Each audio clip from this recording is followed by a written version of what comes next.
El Dénia s'ha emportat els 3 punts de Folletes amb un gol en el test de descompte.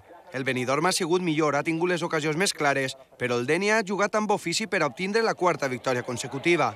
Els de Rubi han començat el partit més enganxats i Sabino en el minut 18 ha avançat els locals. El davanter benidormer busca la millor ocasió per fer el primer. Ivan Vidal ha sigut un mal de cap per als davanters benidormers, amb parades de molta qualitat. Un altre protagonista ha sigut l'àrbitre. En esta jugada treu targeta groga a Mitchell per simular penal.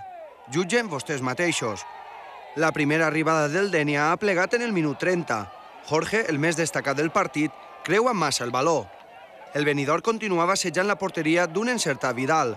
En l'últim minut de la primera part, Jorge de cap aconsegueix empatar l'encontre. En la represa, els benidormers han buscat el gol en este magistral llançament de Luis Miloro. Vidal de nou inconmensurable. Al minut 15 el Benidorm s'ha quedat en 10 per l'expulsió de Mitchell.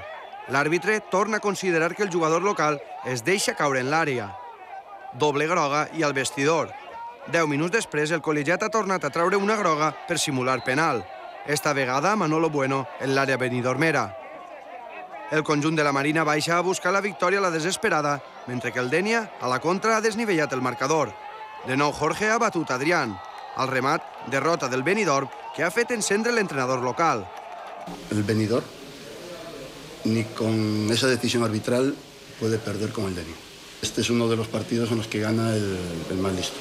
Este técnico es un poco cara dura, o sea, a mí lo que diga este técnico me la trae muy floja, diciéndolo vulgarmente, porque es un técnico que no es ni educado. Vas a darle la mano, le das la bienvenida, en tu campo ni te recibe, como si no estuvieras. Todos sabemos lo que se hace allí, cómo guardan los balones, cómo pierden tiempo.